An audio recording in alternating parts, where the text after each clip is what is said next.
ሰላም ንኹልኹም ነዚ መደብ እዚ ትከታተሉ ከመይ ቀኒኹም ኤልያስ በረኸት ኣብየ ንሎሚ ከዓ ንኽንሓስብ ክዕድመኩም እየ ኣይንሓስብ እንዲና ንኽንሓስብ ትዕድመና ድኣ ክትብሉኒ ትኽእሉ ኢኹም ብርግፅ ኣይንሓስብኒ ኢና እቶም ናይ ብሓቂ ዝሓስቡ ሓደ ሚእታዊት እዮም እቶም ዝተረፍና ኣይንሓስብኒ ኢና እንታይ ደኣ እዩ ዝምሉ መዓልቲ ክንሓስቦ ንውዕል ምሉእ ለይቲ ክንሓስቦ ንሓድር ክትብሉ ትኽእሉ ኢኹም እዚ ሜንታል ኣክቲቪቲ ዝበሃል ንጥፈታት ናይቶም ጨዋዳ ናይቶም ኣብ ኣእምሮና ዘለዉ ጨዋታታት ናቶም ምንቅስቓስ ዳ እምበር ምሕሳብ ኣይኮነን ዝበሃል ሕጂ እንታይ ተሓሳብ እንታይ ሎሚ ከካፍለኩም ደልየ ዘለኹ መብዛሕትኦም ሰባት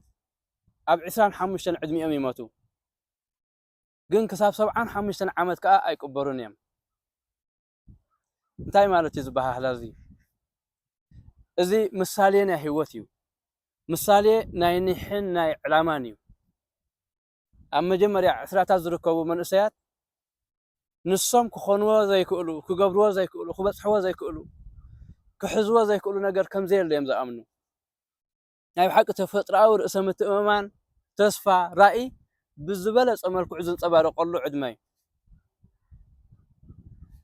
መጻኢኦም ገደብ ዘይብሉ ዕድላትን ተኽእሎታትን ዝሓዘ ሓደ ሰፊሕ ሜዳ ምዃኑ ኣማዕድዮም ዝርእይሉ ግዜ እዩ ደረት ኣልቦ ዓቕሚ ከም ዘለዎም ዝኣምንሉ ህሞት እውን ኣብ መፋርቕ ዕስራታት ምስ በፅሓካ ግን ፀገም ይመፅእ ፍርሕን ምጥርጣርን ማዕፆ ከፊተን ኣትዋ እቲ ርእሰ ምትእምማንካ እናተጨበጠ ይመፅእ እቲ ዝነበረ ሕልምኻ ተሪፉ ኣብ ክውንነት ወይ ኣብ ሪያሊቲ ክትኣምን ትጅምር ውሕስነት ክህበኒ ዝኽእል ስራሕ የና እዩ ኣብ ምባል ሕርያ ተኣቱ ከም ትፅቢት ናይ ስድራኻን ከም ትፅቢት ናይ ሕብረተሰብካን ምንባር ትጅምር ማለት እዩ ስለዚ እቲ ኣነ ክኾኖ ዘይክእል ነገር የለን ኣነ ክገብሮ ዘይክእል ነገር የለን ዝነበረ ሕልሚ በቃ ህይወት ከምዚኣ ብዝብል ሓሳብ ይትካእ ኣብ መወዳእታ ከዓ እቲ ዝነበረ ብምሉእ ዕላማኻ ሕልምታትካ ራእይኻ ህንጥዩነትካ ዓቕምኻ ብምሉኦም እዚኦም ኣብ 25 ዕድሚኦም ይሞቱ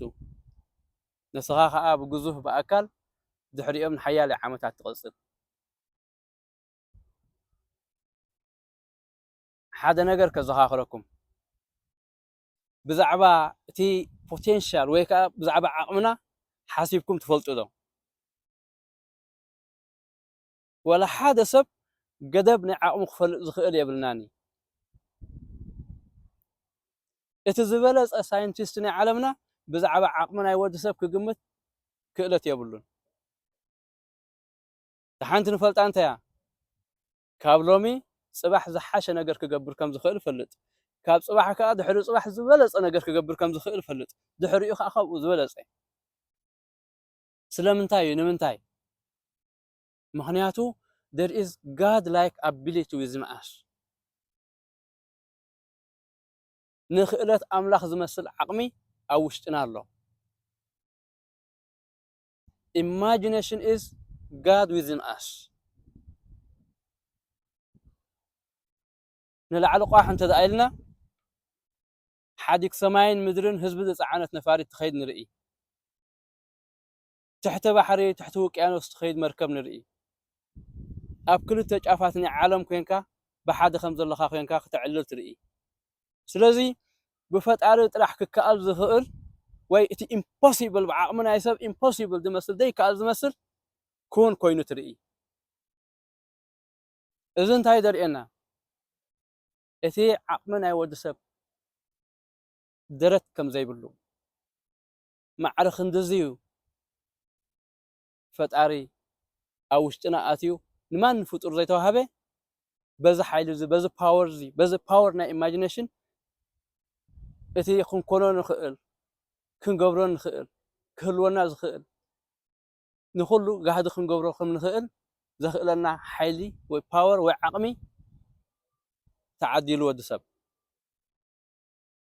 ሕጂ እዞም ኩሎም ሕልምታት እዚኦም ንኸይሞቱ ወይ እውን እንደገና ህይወት ክንህቦም እንተኾይና ዕላምኡ ዘለለየ ሰብ ጥራሕ እዩ ህይወት ክህቦም ዝኽእል ብህይወት ክቐፅሎም ዝኽእል ብዘየገድስ ኣብየናይ ክልዕድመ ኣለና ክነተስኦም ንኽእል ኢና ዕላምኡ ዘለለየ ሰብ ናይ ብሓቂ ህይወት ዘለዎ ሰብ እዩ ዕላምኡ ዘየለለየ ሰብ ጎል ዘይብሉ ሰብ ጠፊኡ ዘሎ ሰብ እዩ ሕጂ ተግባራዊ ኤክሰርሳይዝ ክህበኩም እየ እንታ ናይ ብሓቂ ንክንሓስብ ትገብረና ዝበልኩም ሓሳብ ብኤክሰርሳይዝ መልክዕ ክህበኩም ኣብ መወዳእታ ናይ ህይወትና ከም ዘለና ጌርኩም ሕሰቡ ምስ ፈጣሪኻ ኣብ ሓደ ጣውላ ፊት ፊት ኮፍ ኢልካ ፀብፃብ ትህብ ከም ዘለካ ብኢማጂኔሽን ናትካ ኣብፅሓዮ ሪል ምዃኑ ሓቂ ምዃኑ ረኣይዎ ፈጣሪ ሓንቲ ሕቶ ክሓተልና እዩ ንዓቕመይ ዝመስል ዓቕሚ ሂበካ እሞ እንታይ ኣፍሪኻሉ እንታይ ጌርካሉ እስከ ንገረኒ ይብለና ከም ዘሎ ከም ሓቂ ጌርና ንቕረፆ ብቕንዕና ብሓቂ እዚ ሕቶ እዚኣ ንመልሳ ናይ ብሓቂ ብቕንዕና ብሓቂ ኣብ ቅድሚ ፈጣሪ ከም ዘለና ሓሲብና ክንምልሳ እንተደኣ ፈቲና መጀመርያ ክንበህርር ኢና ድሕሪኡ ከዓ ክንበራበር ኢና ቴንኪዩ ካልእ ግዜ ብካልእ ትሕዝቶ ይረኸበና